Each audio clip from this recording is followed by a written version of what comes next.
Salam. Puji Tuhan, Bapak Ibu Saudara, selamat pagi. Selamat kita datang beribadah di rumah Tuhan. Terima kasih kepada Tuhan buat kesehatan, kekuatan yang Tuhan berikan sehingga boleh dapat melayani Tuhan dalam pemberitaan firman Tuhan hari ini. Dan mari kita melihat Alkitab kita dan sama-sama kita akan membaca di Roma 12 ayat 1. Saya beri judul ibadah yang sejati. Roma 12 ayat 1, judulnya ibadah yang sejati.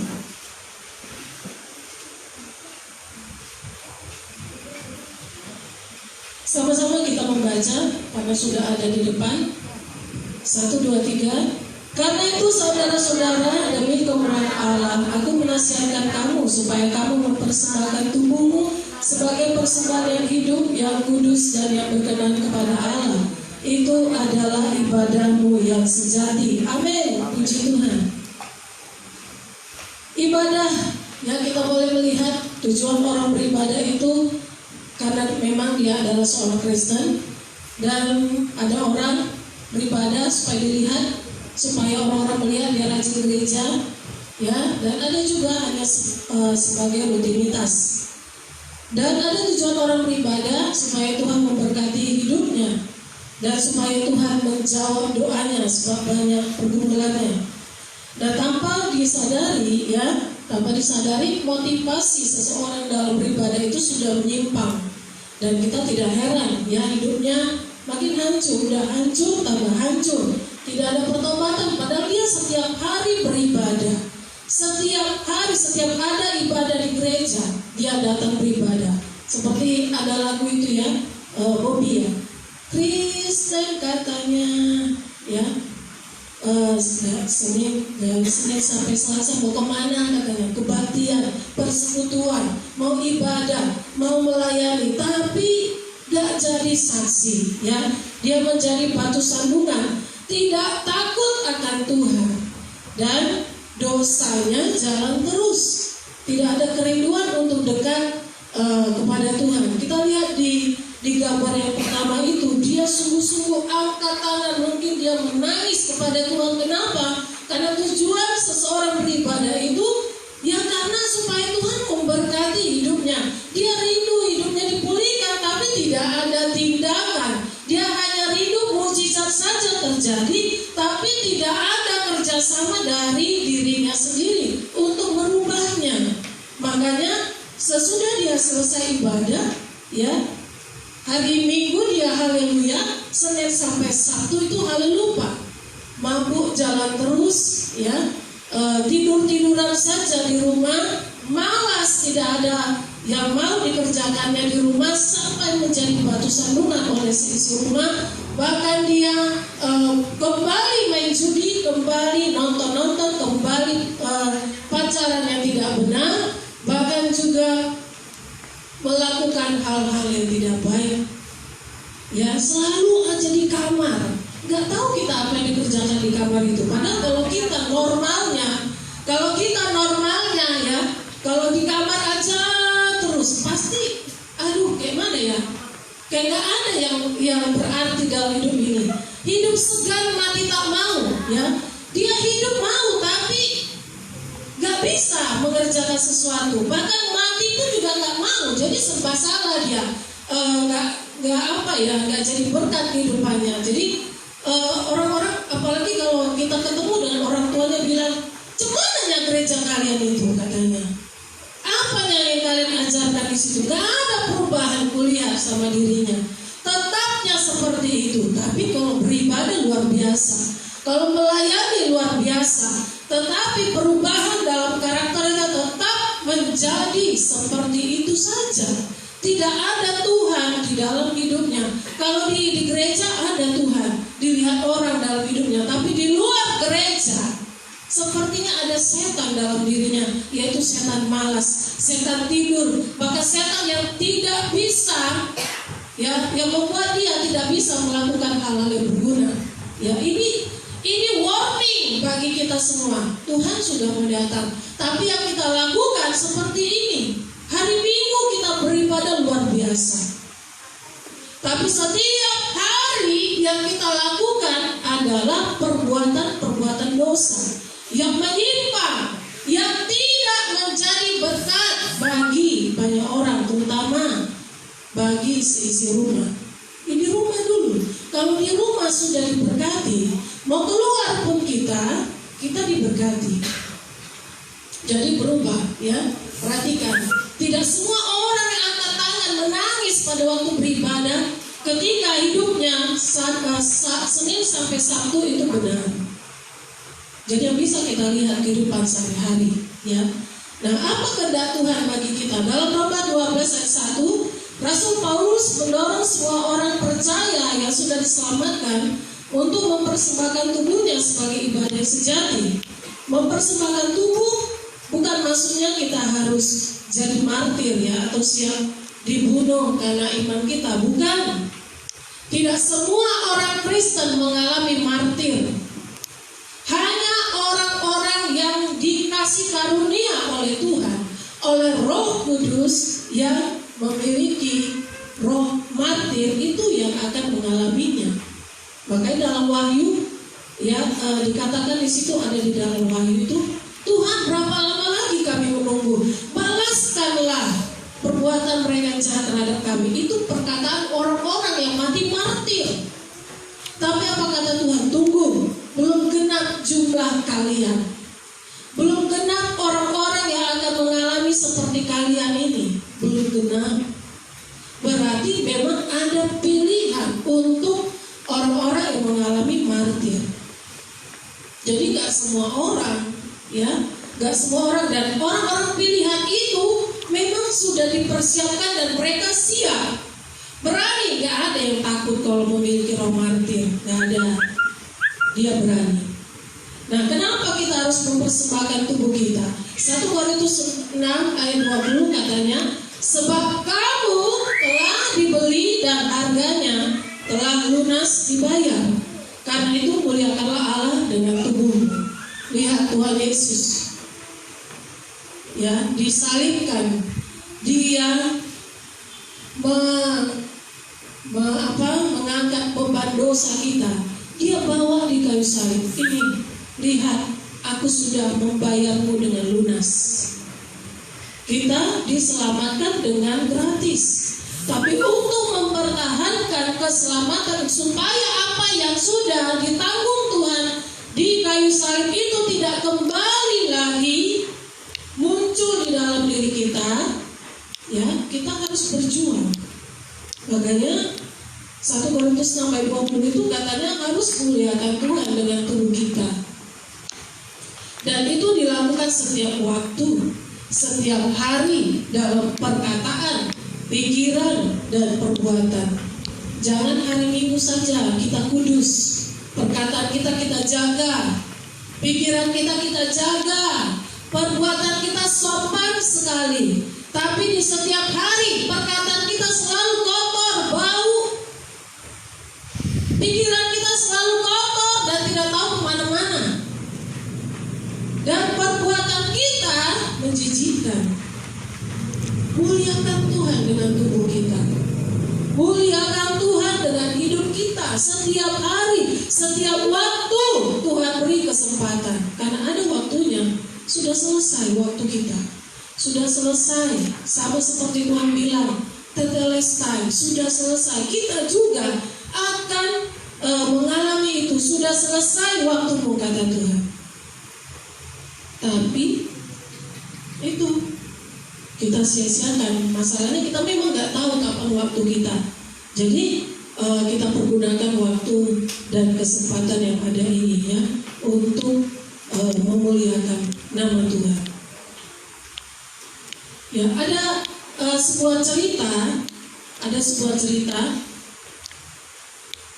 Seorang ibu berusia 50 tahun yang kena serangan jantung, ya, dan dia dilarikan ke rumah sakit dalam keadaan kritis di atas meja operasi. Sang ibu kaget karena melihat ada malaikat datang mendekat. Dia bilang, "Wahai malaikat, apa hidup saya hanya sampai di sini?" Kata ini di meja operasi. Tapi apa kata malaikat? Menurut catatan Anda masih punya waktu untuk hidup 24 tahun, 3 bulan, dan 21 hari lagi. Terkejut dia. Padahal itu sudah di meja operasi. Dia sudah mengalami serangan jantung dan sedang di meja operasi. Tapi malaikat katakan, kau masih punya hidup 24 tahun, 3 bulan, 21 hari lagi. Nah, setelah kondisi membaik, ibu ini memutuskan tetap di rumah sakit untuk operasi wajah. Mungkin dia buat seperti sekarang, ditirus-tiruskan pipinya, ya. Terus dia pakai alis, ya, sulap alis atau tato alis atau apalah itu ya, suntik bibir yang tebal mungkin jadi tipis atau bagaimana gitu ya, dan implan payudara dan pinggul. Ya luar biasa lah bagusnya. Dia 50 tahun dan dia berubah jadi seorang gadis. Ya, seorang gadis. Dan implan gigi, ya, implan gigi, rambut disemir hitam, bukan pirang. Nah, ketika semuanya sudah selesai, paket lengkap ini, karena dia merasa masih punya waktu hidup yang cukup lama. Setelah operasi selesai, kondisi membaik, dia memutuskan untuk pulang ke rumahnya, ya. Tapi ketika dia menyeberang, saking senangnya karena dia sudah berubah drastis, tidak seperti ibu yang berusia 50 tahun yang didatangi oleh malaikat. Dia begitu senangnya, mungkin pikirannya pikiran kotor ya, karena seseorang yang sudah berubah menjadi cantik, ya, pasti ada sesuatu yang menyimpang yang akan dia kerjakan. Nah, ketika dia mau menyeberang jalan, dia tersambar ambulan yang sedang melaju kencang dan dia tewas di tempat. Malaikat yang sama datang juga kembali kepada wanita itu. Dia bilang, wanita itu komplain. Dia bilang sama malaikatnya, bukankah malaikat sudah berjanji saya masih punya hidup 24 tahun lagi? Tapi apa kata malaikatnya? Saya paling melihat ibu, katanya. Habis ibu cantik sekali, katanya. Ya, gak jadi deh 24 tahunnya. Akhirnya dia tewas. Karena yang harus menerima usia pertama itu 24 tahun yang waktu tadi. Maksudnya Tuhan supaya dia pergunakan waktu dan kesempatan 24 tahun itu untuk bekerja memberi buah bagi Tuhan, menyenangkan hati Tuhan, bukan menyenangkan dirinya sendiri. Dia memuliakan Tuhan dengan tubuhnya, bukan memuliakan dirinya, ya, dengan tubuhnya sendiri. Zaman sekarang apa yang nggak bisa dibuat, ya? Semuanya bisa. Tapi dia sudah mengalami, ya, hal yang tragis. Kesempatan yang dikasih, waktu dan kesempatan yang dikasih Tuhan sama dia terbuang sia-sia. Ya, 24 tahun lagi, bayangkan. Jadi terbuang sia-sia karena apa? Karena kedagingan, karena emosi, karena dirinya yang bergejolak untuk melakukan hal-hal yang menyimpang. Mempersembahkan tubuh yang bagaimana sih yang merupakan ibadah yang sejati itu, yang dikatakan di dalam firman Tuhan ini, ya. Yang pertama itu mempersembahkan tubuhmu sebagai persembahan yang hidup, ya. Di dalam Roma 6 ayat 4 dikatakan, dengan demikian kita telah dikuburkan bersama-sama dengan Dia oleh baptisan dalam kematian, supaya sama seperti Kristus telah dibangkitkan dari antara orang mati oleh kemuliaan Bapa, demikian juga kita akan hidup dalam hidup yang baru. Dalam Roma 8 ayat 11 katanya, dan jika roh Dia yang telah membangkitkan Yesus dari antara orang mati diam di dalam kamu, maka Ia yang telah membangkitkan Kristus Yesus dari antara orang mati akan menghidupkan juga tubuhmu yang pada itu oleh rohnya yang diam di dalam kamu. Dengan kata lain, persembahan yang hidup itu, mempersembahkan tubuh kita sebagai persembahan yang hidup itu, dengan kata lain, kita menerima baptisan selam dan baptisan Roh Kudus, alias mengalami kelahiran baru. Orang yang baru dibaptis belum bisa dikatakan lahir baru. Belum. dia masih baru menerima langkah step untuk lahir baru. Tapi ketika dia menerima baptisan selam, baptisan air, dan baptisan Roh Kudus, nah disitulah dia dikatakan sudah lahir baru, mengalami kelahiran baru, seperti dalam Yohanes 3 itu. Ya, seperti Yesus ya, ketika dia dibaptis oleh Yohanes Pembaptis di Sungai Yordan, ketika dia keluar dari air, saat itu juga ada burung merpati yang ada mengurapi Yesus. Artinya saat itu juga Yesus mengalami kelahiran baru, mengalami baptisan Roh Kudus. Mempersembahkan tubuh sebagai persembahan yang hidup artinya menanggalkan manusia lama dan mengenakan manusia baru. Ya, kita penyerahan diri kepada Tuhan untuk siap menempuh hidup baru yang menjauhi dosa dan kejahatan. Itulah mempersembahkan tubuh sebagai persembahan yang hidup. Jadi kalau kita belum masuk di sini, kita belum mempersembahkan tubuh sebagai persembahan yang hidup. Ini ada step-stepnya, ada langkah-langkahnya. Jadi itu yang dimaksudkan di Roma 12 ayat 1 itu.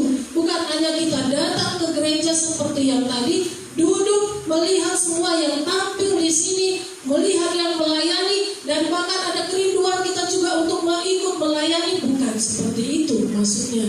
Beribadah yang menjadi kehendak Tuhan. Tuhan mau kita mempersembahkan tubuh kita sebagai persembahan hidup, yang hidup dulu, yang hidup dulu. Terima baptisan selam, terima Roh Kudus, baru kita disebut mengalami kelahiran baru. Kalau sudah terima baptisan Roh Kudus, itu kita sudah menanggalkan manusia lama. Sama seperti kita memakai baju ini, ketika kita nanti pulang, kita akan tanggalkan. Kenapa? Karena kita sudah nggak mau lagi memakai pakaian ini. Kita mau memakai pakaian yang baru. Menanggalkan manusia lama. Manusia lama itu tadi, ya, yang ada di depan, yang di atas tadi. Perbuatan-perbuatan kita yang menyimpang, ya, yang menipu, yang munafik, seperti firman Tuhan minggu lalu. Kemunafikan, kepalsuan, memakai topeng, itu yang ditanggalkan, dan kita mengenakan manusia baru. Penyerahan diri total kepada Tuhan untuk menempuh hidup baru dan menjauhi kejahatan. Seperti orang yang baru menikah, ya, siap menempuh hidup baru, ya, walaupun nggak tahu apa yang akan terjadi, tapi siap gitu menempuh hidup baru. Yang kedua, mempersembahkan tubuh kita sebagai persembahan yang kudus. Ada kesadaran bahwa hidupku ini bukan milikku lagi. Galatia 2 ayat 20. Bukan milik sendiri lagi yang bisa berbuat sesuka hati, tetapi adalah milik Tuhan, milik Yesus. Kenapa? Karena aku sudah ditebus, sudah dibayar lunas hidupku. Tadi Tuhan sudah tanggung semua beban dosaku di kayu salib. Dia bawa dosa itu di salib itu. Jadi seluruh dunia harus tahu bahwa Yesus sudah menebus dunia, menebus orang-orang, ya, dengan darahnya. Dan di dalam Galatia 5:24, barang siapa menjadi milik Kristus Yesus, ia telah menyalibkan daging dengan segala hawa nafsu dan keinginannya. Kalau kita sudah sadar hidup ini bukan milik sendiri lagi, tapi milik Tuhan. Nah, kalau kita sadar bahwa kita adalah milik Kristus Yesus, salibkan daging dengan segala hawa nafsu dan keinginan. Kita yang tahu apa yang menjadi kedagingan kita. Kita lah yang tahu hawa nafsu kita di mana, keinginan kita di mana, yang membuat kita terhambat berdoa, yang membuat kita terhambat untuk dekat kepada Tuhan kita yang tahu. Nah, karena kita sudah sadar, tahu kita milik Yesus, salibkan daging itu. Salibkan sama seperti Yesus tadi menyalibkan segala dosa-dosa kita di kayu salib. Ya, di kayu salib. Berjuang terus untuk menjadi serupa dengan Tuhan sebagai pemilik hidup kita dalam hal kekudusan. Ada perjuangan, ada usaha untuk menjadi serupa dengan Yesus sebagai pemilik hidup dalam hal kekudusan. Gak bisa, gak boleh menyerah. Gak boleh menyerah karena step pertama udah kita masuki. Persembahan yang hidup, masuk ke persembahan yang kudus. Gak boleh satu yang dipakai, gak boleh satu yang dipenuhi, tapi harus 3, ya. Dan di dalam 1 Petrus 1:15-16 itu katanya, tetapi dalam kamu menjadi kudus di dalam seluruh hidupmu sama seperti Dia yang kudus, yang telah memanggil kamu, sebab ada tertulis, kuduslah kamu sebab Aku kudus. Ya, Tuhan sendiri yang berfirman kepada kita, kuduslah kamu sebab Aku Tuhanmu adalah kudus, kata Tuhan. Makanya kita lihat di gambar ini, dia mengenakan manusia lama. Dia mengenakan manusia lama. Di pakaiannya itu ada banyak dosa-dosa yang dia lakukan selama ini. Ya, walaupun dia telah menerima baptisan selam, walaupun dia telah menerima baptisan Roh Kudus, dia masih bermain-main juga dengan dosa. Nah, Tuhan berkata kepada kita, kuduslah kamu sebab Aku kudus. Ketika kita berkomitmen, ketika kita mau berjuang, dan ketika kita sadar, oh iya, aku bukan milikku lagi, aku ternyata adalah milik Tuhan. Kita berjuang untuk menanggalkan manusia lama itu, menanggalkan pakaian dosa yang kita pakai selama ini. Kita berjuang, dan akhirnya satu persatu kita berhasil, ya, memakai, mengenakan manusia baru itu. Disalibkan semua manusia lamanya, ya, tanggal baju dosanya dan memakai manusia baru hidup di dalam kekudusan. Ya, itu perjuangan, gak bisa hanya satu kali, banyak tantangan yang akan kita hadapi. Nah, 1 Petrus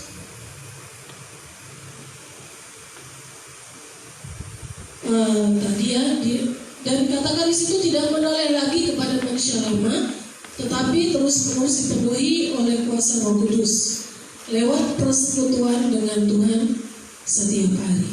Ya, itu bisa dilakukan kalau ada persekutuan dengan Tuhan setiap hari, penuh Roh Kudus. Orang yang dibaptis Roh Kudus itu hanya awal. Untuk dapat bertahan penuh, harus penuh, harus penuh, harus penuh, harus penuh, harus penuh, gitu.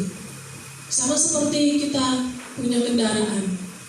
Kalau kita hanya menerima kereta baru, dia memang kasih minyak bensin sama kita untuk kita boleh running 500 meter atau berapa 2 kilometer. Sesudah itu habis minyaknya. Kalau kita hanya mengandalkan minyak yang dikasih oleh showroom, maka kereta kita tidak akan berjalan. Kita harus isi terus bensinnya, isi terus supaya bisa jalan. Kita juga seperti itu. Kita harus dipenuhi oleh kuasa Roh Kudus lewat persekutuan dengan Tuhan setiap hari, bukan setiap minggu, tetapi setiap hari. Senin, Selasa, Rabu, Kamis, cuma 1 minggu, 7 hari, 24 jam 1 minggu. Bukan sekali seminggu. Ada orang udah cukup dia sekali seminggu aja. Mana mungkin? Orang aja makan butuh 1 hari 3 kali, belum lagi snacknya, belum lagi jajannya. Mana mungkin cuma 1 hari aja? Penuh oleh kuasa Roh Kudus. Dalam Efesus 4 ayat 22-24 firman Tuhan katakan, yaitu bahwa kamu Berhubung dengan kehidupan kamu yang dahulu, harus menanggalkan manusia lama yang menemui kebinasaannya oleh nafsunya yang menyesatkan, supaya kamu dibaharui di dalam roh dan pikiranmu, dan mengenakan manusia baru yang telah diciptakan menurut kehendak Allah di dalam kebenaran dan kekudusan yang sesungguhnya. Itu dia. Berhubung dengan kehidupan kamu yang lama, kehidupan kamu yang dahulu. Tuhan tahu kita pasti nanti akan menoleh ke manusia lama kita. Tapi Tuhan berkata, harus terus menerus dibaharui, terus menerus dibaharui. Dan Tuhan sendirilah yang memakaikan manusia baru itu dalam hidup kita. Ya, ketika kita berjuang, ketika kita berusaha terus lewat Roh Kudus yang selalu membantu, lewat persekutuan dengan Tuhan setiap hari, kita berusaha terus menjadi serupa dan segambar dengan Tuhan dalam pakaian kekudusan dan kebenaran, di dalam kebenaran dan kekudusan yang sesungguhnya. Jadi kita perhatikan, persembahkanlah tubuh kita sebagai persembahan hidup, satu. Yang kedua, sebagai persembahan yang kudus. Yang ketiga, persembahkanlah tubuhmu sebagai persembahan yang berkenan. Berusaha melakukan apa yang berkenan kepada Tuhan, yaitu kehendak Tuhan dalam hidup kita. 2 Korintus 5:9 itu yang ini yang harus kita komitmenkan, ya. Harus kita katakan di hadapan Tuhan dan di dalam diri kita. Sebab itu juga kami berusaha, baik kami diam dalam tubuh ini maupun kami diam di luarnya, supaya kami berkenan kepadanya. Coba kita sama-sama membacanya. 2 Korintus 5:9, 1, 2, 3. Sebab itu juga kami berusaha, baik kami diam di dalam tubuh ini maupun kami diam di luarnya, supaya kami berkenan kepadanya.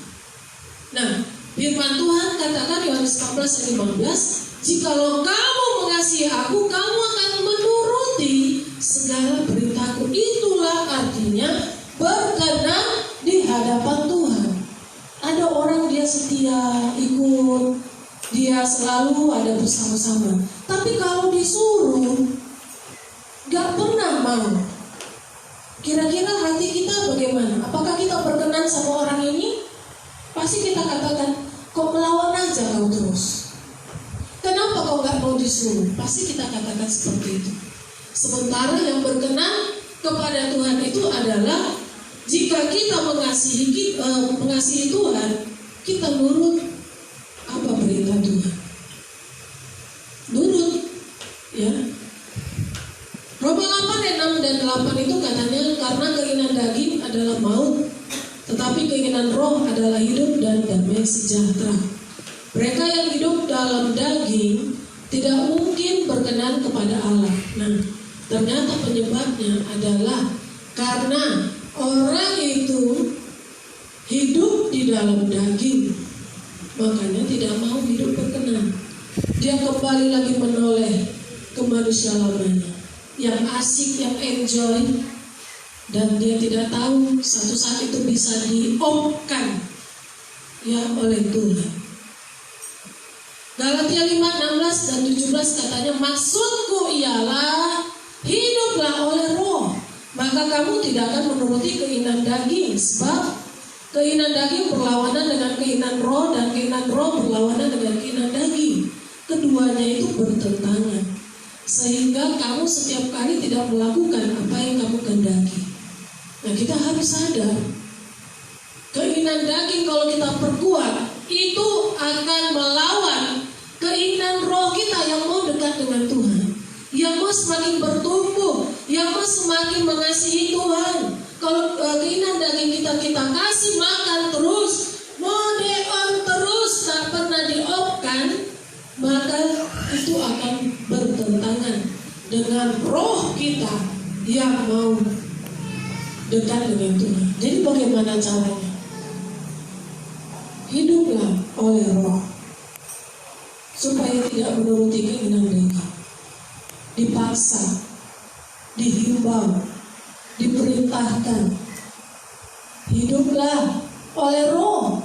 Maksudku, katanya, bukan seperti itu, tapi maksudku hiduplah oleh Roh. Hiduplah oleh Roh supaya kamu tidak menuruti keinginan daging. Sebenarnya bisa ya mengikut Tuhan ini sampai mempersembahkan tubuh sebagai persembahan yang berkenan.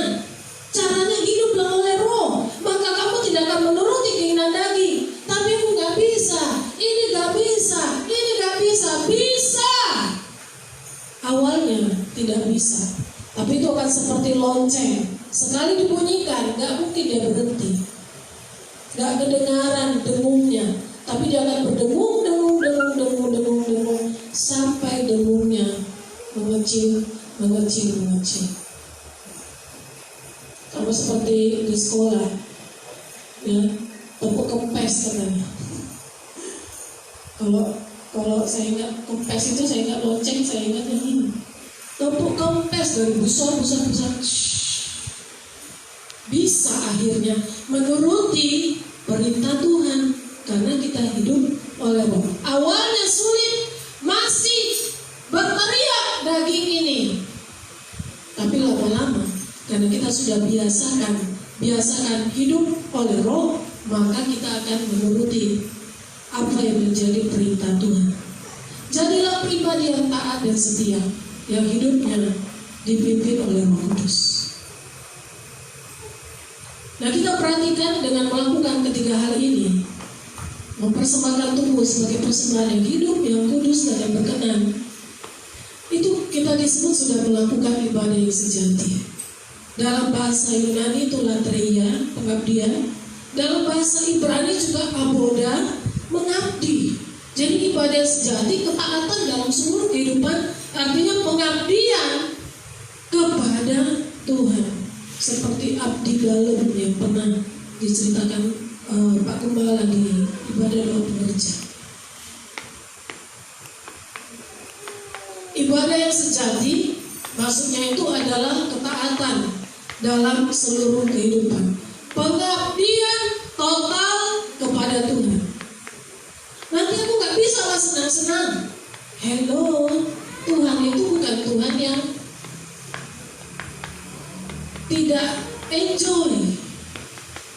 Di dalam Tuhan pun kita bisa menikmati kehidupan kita. Bukan Tuhan yang monoton dia, tapi dia Tuhan yang dinamis, yang kreatif, yang bisa membuat kita benar-benar kagum dan terheran-heran. Nah, jadi ibadah yang kita lakukan itu gak seperti yang kita ini pergi ke gereja, duduk, berdiri, tepuk tangan, berdoa secara liturgi, bukan.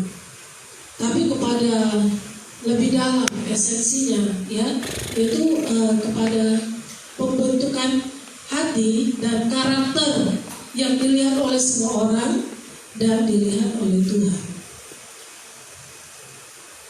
Nah, bukan setiap minggu, ya, sekali lagi setiap saat, setiap waktu kita melakukannya untuk Tuhan, ibadah yang sejati ini. Jadi setiap hari itu ibadah, walaupun tidak di gereja, di rumah, perkataan kita ibadah, perbuatan kita ibadah, pikiran kita juga ibadah. Taat melakukan kehendak Tuhan. Jadi kita berhati-hatilah kalau mau berkenan di mata Tuhan. 2 Timotius 2 ayat 3 dan 4 dikatakan, ikutlah menderita sebagai seorang prajurit yang baik dari Kristus Yesus. Seorang prajurit yang sedang berjuang tidak memusingkan dirinya dengan soal-soal kehidupannya, supaya dengan demikian ia berkenan kepada komandannya.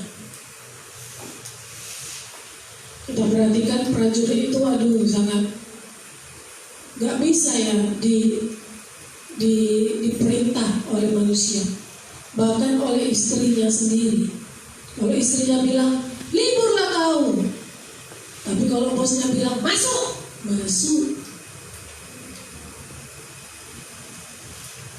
Jaga di jalan, jaga di jalan.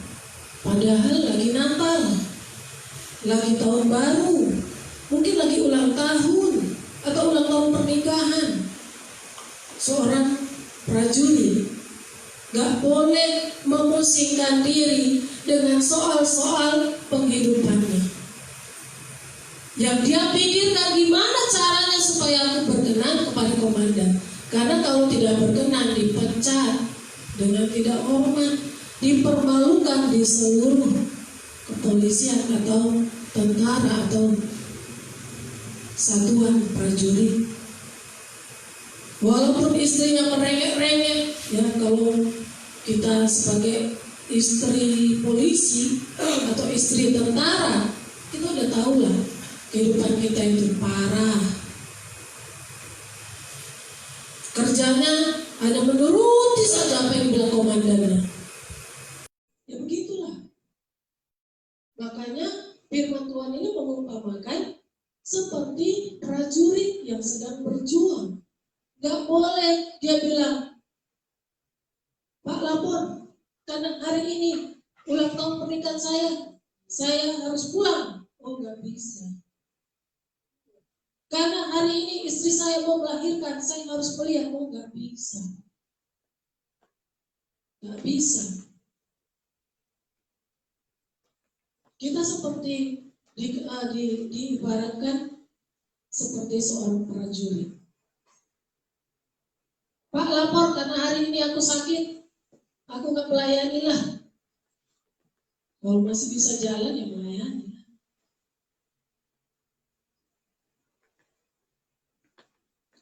Semalam saya habis doa pelayan ini, saya menjerit-jerit kesakitan. Kaki saya sebenarnya waktu baptisan pagi-pagi gak ada apa-apa. Dia seperti kayak gatal-gatal, karena gatal ya saya digaruk lah gitu ya, digaruk. Saya kasih salep, rupanya seperti membengkak dan ada airnya gitu ya. Di sekujur betis sebelah kanan kaki saya ini.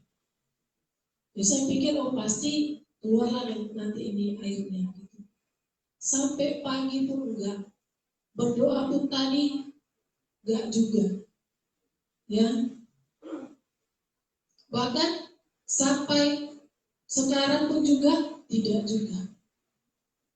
Tidak bisa bergerak, saya mau menjerit kesakitan karena di sekeliling itu ya, seperti kayak ada api di dalam di kaki saya itu menjalar seperti api. Jadi dia bengkak, demam lah kaki ini itu, panas luar biasa. Aduh sakit sekali, sakit kali. Saya katakan begitu, Tuhan Yesus tolong, saya katakan. Ya. Gimana lagi besok Pak, siapkanlah khotbahmu atau kukirim. Ini sudah siap, apa karena? Aduh sakit kali, saya katakan kayak mana aku berdiri ini, kayak mana jalan aja pun nggak bisa. Seperti kayak api dia menjalar. Jadi saya teringat dengan ada dulu pernah anak sekolah minggu di sini, karena dia bermain-main main-main sampah. Jadi plastik itu lengket ke kakinya, plastik yang terbakar itu. Jadi dia menjalan, dilarikan ke rumah sakit dan tidak tertolong karena plastik yang terbakar. Jadi saya teringat, aduh ternyata sakit sekali ya. Jadi saya berdoa pun susahnya luar biasa. Tuhan tolong, saya katakan seperti itu. Tapi diingatkanlah ini ayat ini sebagai seorang prajurit tak boleh memusingkan diri dengan soal-soal penghidupan. Tapi saya bilang, aduh kayak mana ini mau ibadah, susah kali ini. Ya tantangan seperti itu. Tapi diingatkan lagi, prajurit, ya ada orang bilang Laskar Kristus siap gerak, tapi habis itu pencok-pencok berdirinya gitu kan. Memang berat untuk mengikut Tuhan, tapi endingnya Itu luar biasa. Makanya di kitab Maleakhi, orang yang mengikut Tuhan itu akan berjingkrak-jingkrak seperti lembu lepas kandang. Kenapa? Karena dia berhasil menuntaskan pertandingan imannya. Sama seperti seseorang yang berhasil memenangkan pertandingan. Dia sudah capek latihan, sudah capek ini ya. Ketika dia menerima piala dan juara, itu luar biasa bahagianya. Dan saya nggak sadar kok bisa melayani ya tadi pagi, padahal sakitnya luar biasa. Seperti tegang gitu kaki itu, seperti ditarik dan kayak orang lumpuh lah, kayak batu. Tapi Tuhan ingatkan prajurit, jangan pusingkan diri dengan soal-soal penghidupanmu katanya. Berusaha berkenan kepada komandan. Komandanku suami sendiri. Bisanya baiknya dia maunya itu gitu kan. Tapi itulah komandan yang mana sekarang? Kita melayani siapa? Jadi ingatkan, ikutlah menderita kan. Jadi kita melayani Tuhan walaupun meskipun bagaimanapun ketika kita masih bisa, lakukanlah semuanya itu untuk Tuhan. Kolose 3:23. Apapun juga yang kamu perbuat, perbuatlah dengan segenap hatimu seperti untuk Tuhan dan bukan untuk manusia. Ada pernah saya dengar juga, tangannya udah putus, kakinya sudah putus, tinggal satu yang dia punya, mulutnya. Jadi mulutnya lah dipakai untuk memuji Tuhan terus. Ya, sekuat-kuatnya dia nyanyi, memuji Tuhan, menyenangkan hati Tuhan, memberitakan firman Tuhan, karena dia nggak punya lagi tangan, nggak bisa sebut tangan, kaki nggak bisa lagi dia melangkah, hanya mulut aja lah. Jadi ingatkan prajurit yang harus berusaha untuk berkenan kepada komandan. Dan apa yang kita perbuat segenap hati, bukan asal-asalan.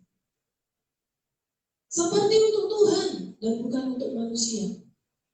Ya kalau untuk manusia seperti yang kita lihat ini, ya enak kali dia, nanti kalau aku buat yang baik, dialah dipuji. Mungkin ada dalam pikiran kita seperti itu. Berapalah berkat yang kita terima kalau kita berpikir seperti itu.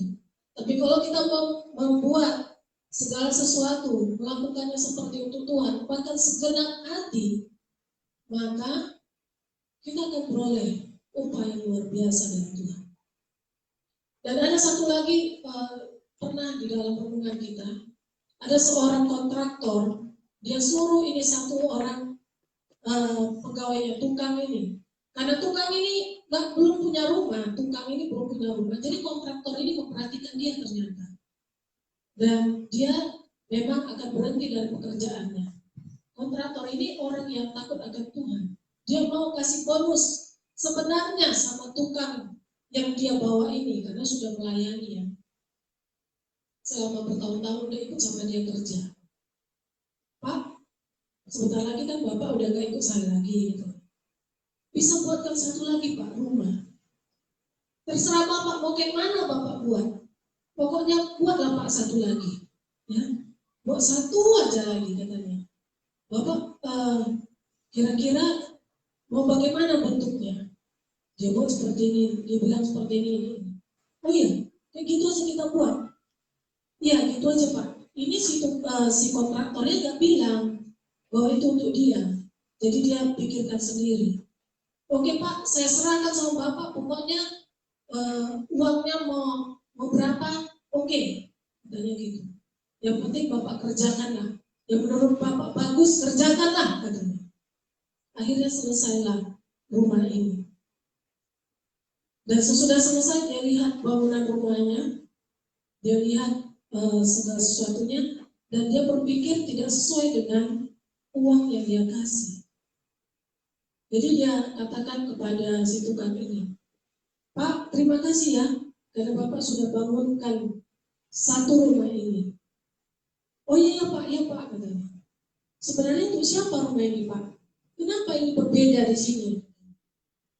Sebenarnya rumah ini untuk Bapak.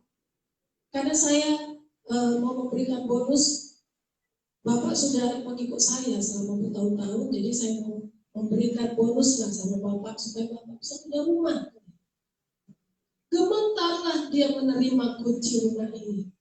Kenapa? Karena rumah itu tidak sekuat yang dibayarkan oleh si kontraktor. Dia hanya membuat itu biasa-biasa saja. Karena dia berpikir ya, aku terima duit lah. Karena kan aku gak kerja lagi, dan sinilah uang masukku katanya. Dia tidak pikirkan bahwa si kontraktor ini akan memberi rumah ini untuk dia. Akhirnya dia menangis, menyesal dengan luar biasa. Dia nggak bisa bilang apa-apa lagi. Tidak salah si kontraktor. Karena memang niat hatinya memang dia mau memberi yang terbaik untuk si tukang bangunan yang setia ini. Tapi karena pikirannya busuk, pikirannya negatif, jahat kepada si kontraktor, akhirnya dia menerima, menuai dari apa yang dalam pikirannya. Itu sia-sia. Jadi kita nggak tahu kapan kita dapat bonus dari seseorang atau dari siapapun. Ketika kita melakukannya dengan setengah hati, itulah yang jadi bagian kita. Jangan sesali kemudian hari.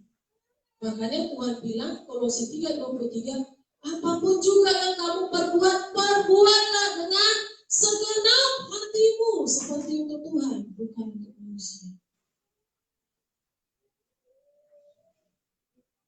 Sebagai kesimpulan 1 Samuel 16 ayat 7 dikatakan situ, tetapi berfirmanlah Tuhan kepada Samuel, janganlah pandang panasnya atau perawakan yang tinggi, sebab aku telah menolaknya. Bukan yang dilihat manusia, dilihat Allah. Manusia melihat apa yang di depan mata, tetapi Tuhan melihat hati. Sama seperti Tuhan berfirman kepada Samuel, Tuhan juga berkata kepada kita, aku tidak melihat penampilan. Karena penampilan bisa dibuat secantik-cantiknya. Seperti yang dibilang Pak Gembala, foto profil aja di Facebook bisa bagus, gak ada jerawatnya. Tiba-tiba muncul, ketemu, kelihatan aslinya. Jadi Tuhan melihat hati, karakter. Setiap hari berapa banyak orang yang sudah kita lukai hatinya. Kita sudah jadi batu sandungan bagi dia. Manusia lahiriah kita memang semakin merosot dan kita tidak siap, ya. Kadang kita tidak siap untuk menua, untuk tua. Dan kita berusaha untuk awet muda, mengembalikannya ke semula. Dan secara tidak sadar kita sudah melupakan manusia batiniah kita yang kata firman Tuhan harus terus-menerus dibaharui. Dan alangkah baiknya jika kita serahkan hidup kita sepenuhnya kepada Tuhan sebagai ibadah yang sejati. Penyerahan total, pengabdian. Dan kita tidak memusingkan diri dalam soal-soal kehidupan ini. Karena kita adalah prajurit yang sedang berjuang. Muliakanlah Tuhan dengan tubuh kita. Maka kita akan terima berkatnya. Apa yang kita beri, itu yang akan dikasih. Terima kasih. Jangan mimpi kita menabur sedikit tapi menuai banyak. Padahal yang ada sama kita itu ada sebenarnya bisa untuk ditabur. Kecuali memang udah itulah yang sisa-sisanya itu. Besok nggak tahu lagi, nah kita akan diberikan yang terbaik. Matius 6:33 katanya, tetapi janganlah dahulu kerajaan Allah dan kebenarannya, maka semuanya itu akan ditambahkan kepada. Jadi Bapak Ibu Saudara, hendaklah persembahkanlah tubuh kita sebagai persembahan yang hidup, yang kudus dan yang berkenan kepada Tuhan, itulah ibadahmu yang sejati. Jadi bukan ibadah secara liturgi atau ibadah rutinitas, tetapi setiap hari, setiap saat, setiap waktu itu dilihat Tuhan. Bukan penampilan kita setiap minggunya, tetapi bagaimana karakter kita dibentuk setiap harinya. Jadi tetap maju terus di dalam Tuhan, apapun saudara, siapapun kita, dan apapun yang dipercayakan Tuhan kepada kita, biarlah kita boleh mampu memberikan yang terbaik, menyenangkan hati Tuhan. Percayalah kita akan terima yang terbaik kalau kita juga memberi yang terbaik. Amin. Puji Tuhan.